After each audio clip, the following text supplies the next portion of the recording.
Bruce Wayne spent 80 years hiding in his mansion, and during that time, Bane didn't wait for him to come back. He walked straight into Wayne Enterprises. He attacked the stock exchange. He compromised Wayne Enterprises from the inside. He exposed the lie that held Gotham's legal order together. And by the time Batman finally returned, the real damage was already done. Batman beats Bane in the end. The film makes sure of that. But here's the question I kept coming back to after rewatching this film. What if putting back the mask back on was exactly the wrong move? What if Gotham didn't need Batman to return, but needed Bruce Wayne to come back? Not Bruce Wayne as a broken recluse, but Bruce Wayne as an institutional elite, a billionaire, a corporate owner, a man with capital, governance authority, and elite access that Batman simply doesn't have. Because Bane's attack wasn't just physical, it was structural, and Batman is very good at fighting crimes. But Bruce Wayne may have been the one better suited to fight the system Bane was actually dismantling. Bane is usually remembered as a terrorist. He occupies Gotham. He builds a nuclear bomb. He traps the police underground. All of that is true. But Bane's plan doesn't begin with physical violence. It begins inside the institutions. Infiltrating Wayne Enterprises, attacking the stock exchange, disrupting corporate governance, eroding public trust, exposing the Dent Act, breaking the legal foundation of Gotham's order. The physical takeover of Gotham is only the final stage. Before Bane traps the police underground, he has already attacked the city's institutional structure. Before he beats Batman in the sewers, he has already removed Bruce Wayne from financial power. Before Gotham is locked down, Wayne Enterprises has already been penetrated. Bane's threat was structural before it was physical, and the tool you use depends on the problem you are facing.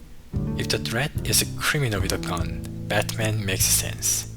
If the threat is institutional capture, corporate infiltration, and legitimacy collapse, then Batman may be the wrong instrument entirely. Batman is designed for visible crime, a robbery, a hostage situation, a violent criminal in the street.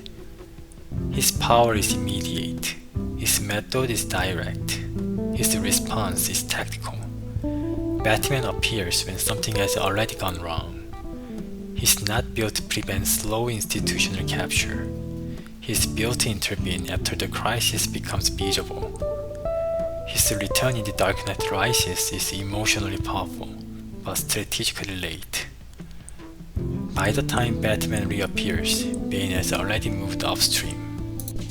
The stock exchange attack is not spectacle, it is a way to destroy Bruce Wayne's financial position. Miranda Tate is not a romantic subplot, she is insider infiltration. Daggett is not just a greedy businessman. He's part of a broader hostile movement around the Wayne Enterprises.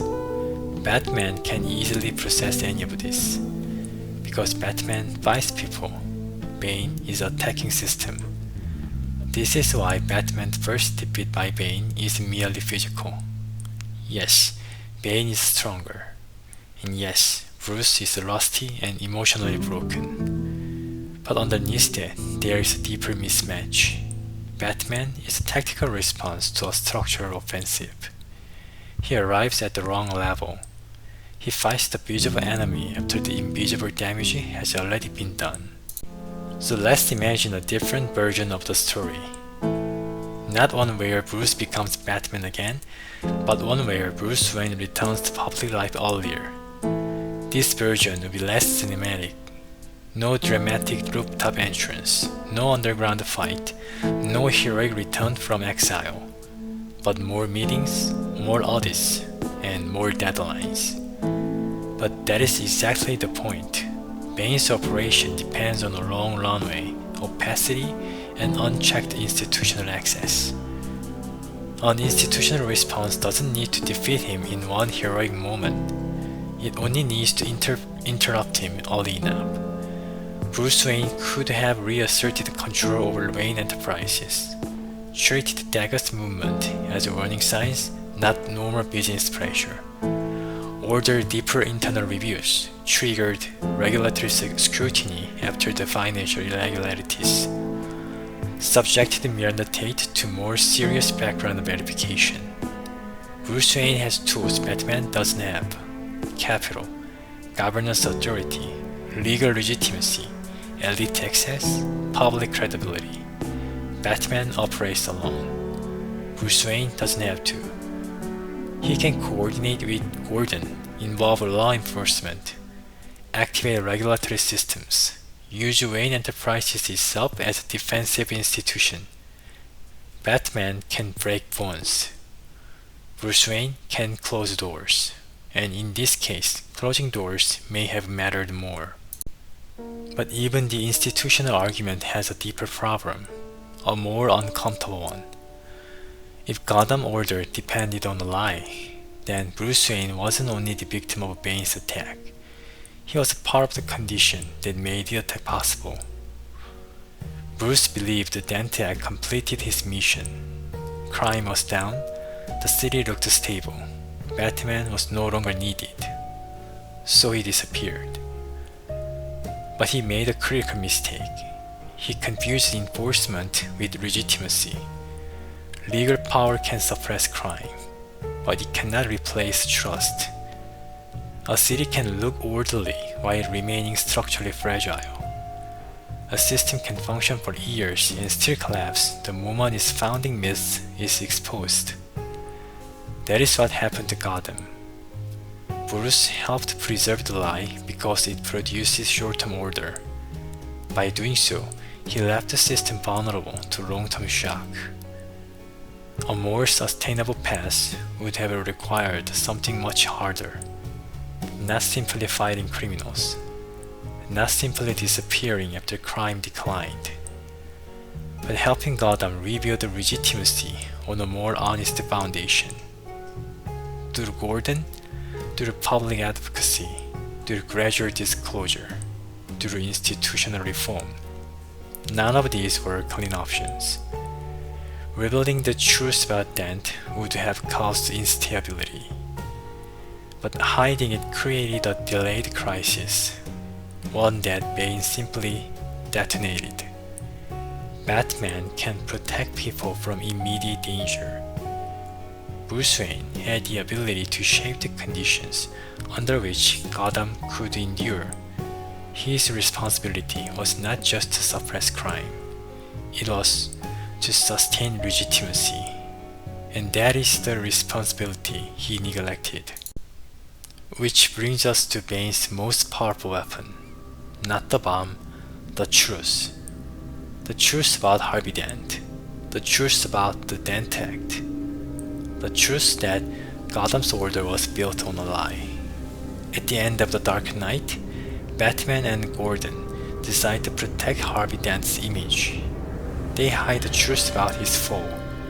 They preserve him as a symbol of justice. And for a while, it works. Crime declines. The Dent Act gives the state extraordinary legal power. Gotham becomes more stable. But this stability is fragile, because it depends on a narrative that cannot survive exposure. Bane understands this. He doesn't simply reveal corruption. He reveals that Gotham's legal order has been resting on a false foundation, and once that foundation collapses, public trust collapses with it. This is why scarecrow tribunals become possible. They are absurd, but they are not random. They emerge because the existing legal system has already lost moral authority. Once people believe the old order was built on a deception, even grotesque alternatives can appear meaningful. Bane doesn't create Gotham's fragility, he exposes it. So, was Batman's victory a real success? In the emotional language of the film, yes. He saves Gotham. He sacrifices himself. He passes on the symbol. He finally escapes the prison of his own trauma. As cinema, it works beautifully. But if we read Gotham as a political system, the answer becomes more complicated. Batman wins only after every institution has failed.